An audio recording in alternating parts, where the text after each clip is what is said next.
ବୁଦ୍ଧ ବିଶ୍ୱ ଭ୍ରମଣ କରି ବୌଦ୍ଧ ଧର୍ମ ପ୍ରଚାର କରୁଥିଲେ, ଲୋକଙ୍କୁ ଜ୍ଞାନ ବାଣ୍ଟୁଥିଲେ। ଥରେ ବୁଦ୍ଧଦେବ କିଛି ଶିଷ୍ୟଙ୍କ ସହ ଏକ ଗ୍ରାମରେ ଭ୍ରମଣ କରୁଥିଲେ। ସେତେବେଳେ କୌଣସି ବାହନ ନଥିଲା। ଲୋକେ ଖାଲି ପାଦରେ ମାଇଲ ମାଇଲ ରାସ୍ତା ଅତିକ୍ରମ କରୁଥିଲେ। ଗାଁରେ ବୁଲୁ ବୁଲୁ ବହୁତ ବିଳମ୍ବ ହୋଇଗଲା। ବୁଦ୍ଧଦେବଙ୍କୁ ଜୋରରେ ଶୋଷ ଲାଗୁଥିଲା। ଜଣେ ଶିଷ୍ୟକୁ ଗାଁରୁ ପାଣି ଆଣିବାକୁ ସେ ଆଜ୍ଞା ଦେଲେ। ଶିଷ୍ୟ ଗାଁ ଭିତରକୁ ଯାଇ ଦେଖିଲା ସେଠାରେ ଗୋଟିଏ ନଦୀ ଅଛି। ଗାଁର ଅନେକ ଲୋକ ସେହି ନଦୀରେ କପଡ଼ା ଧୋଉଥିଲେ।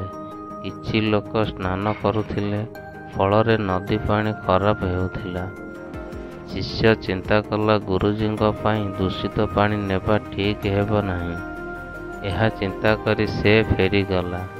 ବୁଦ୍ଧଙ୍କୁ ଖୁବ୍ ଜୋରରେ ଶୋଷ ଲାଗୁଥିଲା, ତେଣୁ ସେ ଆଉ ଜଣେ ଶିଷ୍ୟଙ୍କୁ ପାଣି ଆଣିବା ପାଇଁ ପଠାଇଲେ।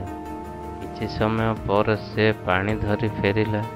ବୁଦ୍ଧ ପଚାରିଲେ, ନଦୀର ପାଣି ଦୂଷିତ ଥିଲା, ତାହେଲେ ତୁମେ ପାଣି କେଉଁଠୁ ଆଣିଲ? ଶିଷ୍ୟ କହିଲା, ପ୍ରଭୁ, ସେ ନଦୀର ପାଣି ବାସ୍ତବରେ ଦୂଷିତ ଥିଲା, କିନ୍ତୁ ଲୋକମାନେ ଯିବା ପରେ ମୁଁ କିଛି ସମୟ ଅପେକ୍ଷା କଲି। ମାଟି ତଳେ ବସିଗଲା ଓ ସ୍ୱଚ୍ଛ ପାଣି ଉପରେ ରହିଲା। ବୁଦ୍ଧ ଏହା ଶୁଣି ପ୍ରସନ୍ନ ହେଲେ ଏବଂ ଅନ୍ୟ ଶିଷ୍ୟମାନଙ୍କୁ ଶିକ୍ଷା ଦେଲେ, ଆମ ଜୀବନ ମଧ୍ୟ ପାଣି ଭଳି ସ୍ୱଚ୍ଛ। ଯେପର୍ଯ୍ୟନ୍ତ ଆମେ ଭଲ କାମ କରିବା, ସେ ପର୍ଯ୍ୟନ୍ତ ସବୁ କିଛି ଶୁଦ୍ଧ।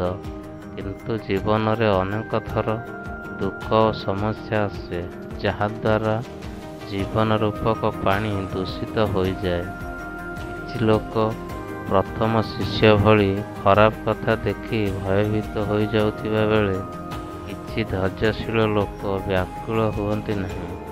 କିଛି ସମୟ ପରେ ଦୂଷିତ ରୂପକ ସମସ୍ୟା ଓ ଖରାପ କଥା ଆପଣା ଛାଏଁ ଦୂର ହୋଇଯାଏ। କଥାର ସାର, ସମସ୍ୟା କେବଳ କିଛି ସମୟ ପାଇଁ ଜୀବନ ରୂପକ ପାଣିକୁ ଦୂଷିତ କରିପାରେ, କିନ୍ତୁ ଧୈର୍ଯ୍ୟରେ କାମ କଲେ ସମସ୍ୟା କିଛି ସମୟ ପରେ ଆପଣଙ୍କୁ ଛାଡ଼ି ଚାଲିଯିବ।